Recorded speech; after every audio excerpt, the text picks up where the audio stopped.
Hi mga ka-Frenchies! Mayong adlaw sa tanan! Mga ka-Friendships, welcome back ito sa ating channel! Kamusta na kayong lahat mga ka-Friendships? Sana okay, masaya at maganda ang araw nating lahat ngayong mga ka-Friendships. At ngayon mga ka-Friendships, pagpasensyahan nyo na ako, magkita-kits ulit tayo sa video na to at hihingi ulit ako sa inyo ng konting oras na panoorin ang ating video mula dito hanggang sa dulo mga ka-Friendships. Dahil alam ko na isa ka sa mga naghihintay sa ating content ngayon mga ka-Friendships. Dahil alam ko na trending ngayon ang ating content. Isa ito sa mga dapat nating paghandaan kung tayo ay magpapareklas. Dahil ang mga assessors ng mga divisions ay napaka-strict mga ka-Friendships. At gagawin kong magiging worth it at sulit ang inyong panunood sa ating content ngayon. Dahil aayusin ko sa pag-present at pag-discuss at paghimay-himay, pag-isa-isa sa mga MOVs ng ating portfolio. So, ulitin ko mga ka-Friendships, sa ating content ngayon ay i-discuss, isa-isahin natin ang mga attachment na or MOVs sa 5 NCOYs or indicators sa assessment of demonstration of NCOYs through portfolio assessment para ito sa mga Teacher 5 applicants mga ka-Friendships. So tara, hindi natin masyado patagalin pa ang ating intro, simulan na natin. By the way mga ka-Friendships, kailangan yung kumuha ng ballpen at papel kasi kailangan yung isulat ang mga sasabihin ko para maalala nyo at ma-review ninyo after watching this video. Pero kung gusto naman ninyo at wala kayong ballpen ngayon dyan, so i-rewatch nyo ulit ang ating video mamaya kung sakali man hindi natin ma-memorize lahat-lahat ng mga attachments or MOVs na sasabihin natin. Okay? So ito mga ka-Friendships, sa assessment of demonstration of non-classroom observable indicators through portfolio assessment ay merong 5 indicators at meron siyang mga dapat nating i-prepare, i-ready, ilagay sa portfolio natin na mga attachments or MOVs. So, Philippine Professional Standards for Teacher PPST Indicators for Teacher 5 applicants. Dito sa column na yan. At sa pangalawang column ay mga sample means of verification or attachments, MOVs, mga ka-Friendships. So sa unang indicator sa NCOY, sa portfolio for T5 applicants ay 1.2.2, use research-based knowledge and principles of teaching and learning to enhance professional practice. So, yung mga MOVs na dapat nating i-ready, i-prepare ay 3 mga ka-Friendships. Una dyan ay copy of completed action research using principles of teaching and learning with documentations in its implementation. So, kung mahilig kayo sa research or action research, basic research sa school, so wala na kayong problema, may isa na kayong MOV. And the next mga ka-Friendships ay detailed lesson plan with strategy showing research-based knowledge and principles of teaching and learning. Pang-third na MOV mga ka-Friendships ay activity sheets showing the use of principles of teaching and learning with documentations or annotations. So kung mayroon kang nagawang activity sheets at na-follow naman ang sinabi dito, ay pwede yun mga ka-Friendships. Isa din yun sa i-attach natin sa indicator number 1, 1.2.2.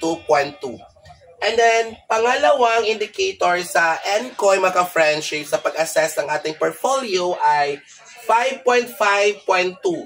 Utilize assessment data to inform the modification of teaching and learning practices and programs. So, ang kanyang mga MOVs ay medyo madami mga ka-Friendships. Una dyan ay test results of quarterly examinations, item analysis, at least 5 best and 5 least mastered skills, remediation or enrichment conducted with documentation, accomplishment report, or before and after the implementation. So, 1, 2, 3, 4, 5. 5 lahat ang mga MOVs na dapat nating i-prepare sa indicator number 2, mga friendships. So, ulitin ko, test results ng ating examination, quarterly assessment, ganon, summative and yung periodical test, ganon. And then, item analysis, kasi nagkakaroon naman tayo, di ba, sa public school ng item analysis. And then, prepare tayo ng 5, at least 5 na best natutunan nila at least na natutunan nila ng mga bata. So, yun ay mga LCs, mga friendships, learning competencies. And then, remediation or enrichment program. So, kung nag-conduct ka ng after class mo ng enrichment program or remediation sa bata natin, kung nasa mga sections tayo na medyo kailangan ng tulong, so ang kailangan mo lang doon ay meron kang documentations like pictures, like letter na nagpaalam tayo sa principal na mag-remediation ka after the class, ganon. At kahit yung aral program mga friendships, no, pwede na yan kasi nag-remediation yan or intervention yan sa mga bata natin na hindi marunong magbasa.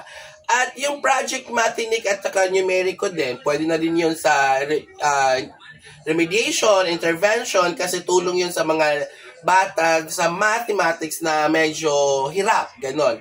And then, sa accomplishment report, kung sa lahat ng mga coordinators sa bawat subjects, meron yung accomplishment pinasa sa every end of the school year. So, papel na yon, dagdag din yon dito na accomplishment, MOV.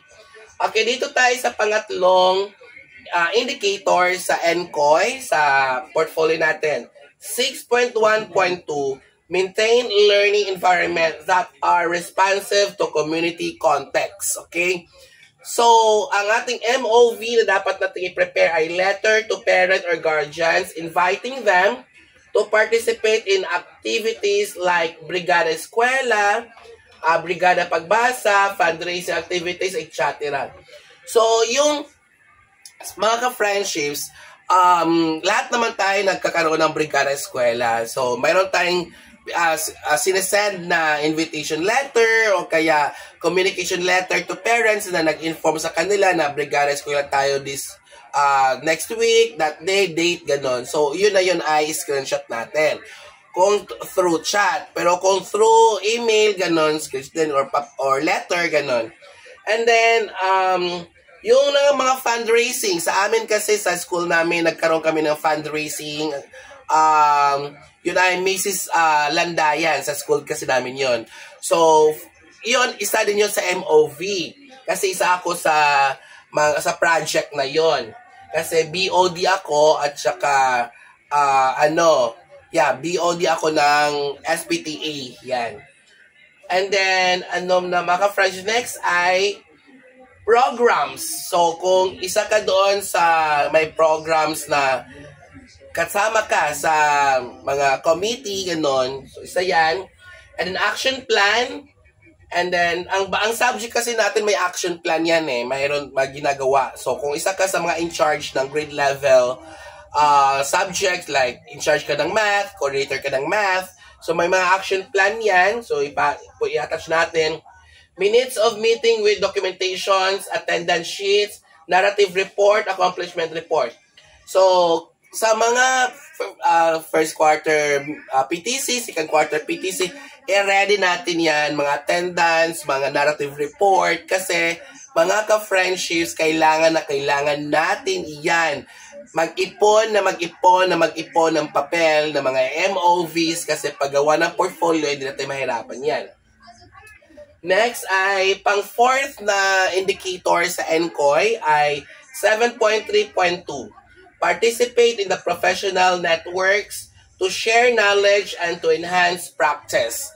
So, ang mga MOVs na dapat nating i-ready ay Certificate of Participation in different seminars, trainings, o kaya slacks attended sa school. Ayan. And then, Certificate of Recognition as Speaker. Kung na-invite kayong as speaker, so kasama na yan. Certificate. So, alam nyo mga friends, medyo mahirap magtanggap ng kung isa kang resource speaker sa school o kaya in-invite ka. Ang challenge sa atin tanggapin dahil baka takot tayo dahil dito tayo sanay magsalita sa harap ng madami, ng tao. Pero dito kasi kailangan natin ng magdobleng effort, sipagan dahil kung tamad-tamaran tayo, hindi talaga tayo mapopromote. Ito, tingnan mo, kailangan ng certificate ng bilang isang speaker ka. Yan. Recognition as speaker. FGD, with attendance sheet, minutes of the meeting, attendance documentations, action plan on how to share knowledge and enhance professional practice, accomplishment report with documentation. So, kung may mga project kayo, or programs na isa kayo sa implementers, and then gawa na yun ng accomplishment report yan, then that's already an MOV attachments for number 4 indicator. And then dito na tayo sa pang-last na indicator, pang-5, 7.4.2, develop a professional improvement plan based on the reflection of one's practice and ongoing professional learning. So mga ka-friendships, ang kanyang mga MOVs or attachment na need natin i-prepare ay Individual Professional Development Plan or PPD, IPCRF Development Plan, Reflection Notes of Professional Practice and Learning with Documentation, Certificates of Participation in Seminars, Trainings, slacks attended. So yun mga ka-friendships, lahat-lahat. Isa-isa natin, inayos natin pag-present,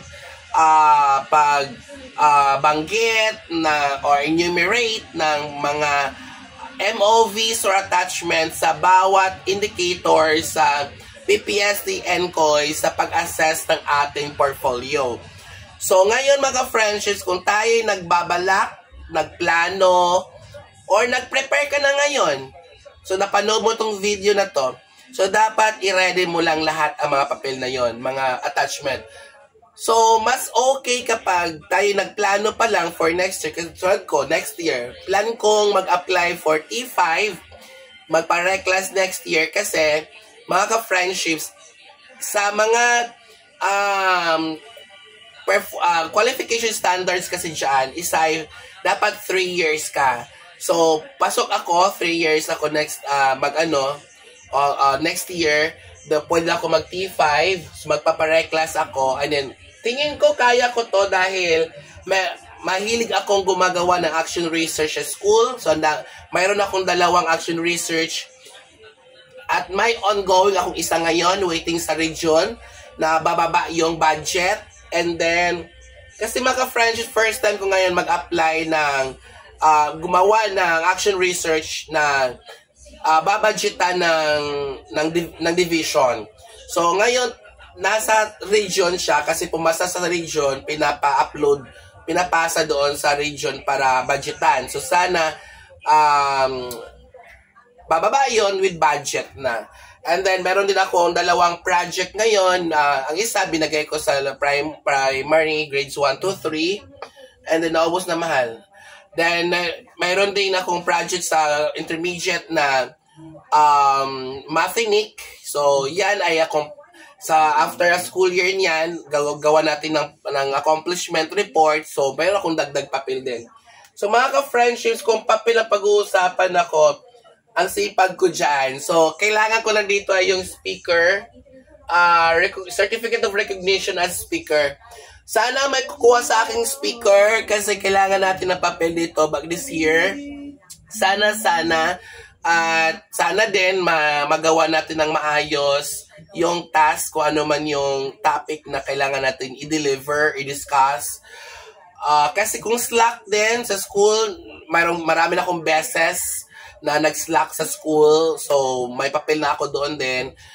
Yung last lang sa expanded career progression, wala pa yung papel, pero paggawa natin ng papel yon para mag-request tayo, di ba, maka-franchise. Kasi sayang naman ang effort natin noon. Whole day tayo nagdaldal doon sa expanded career progression.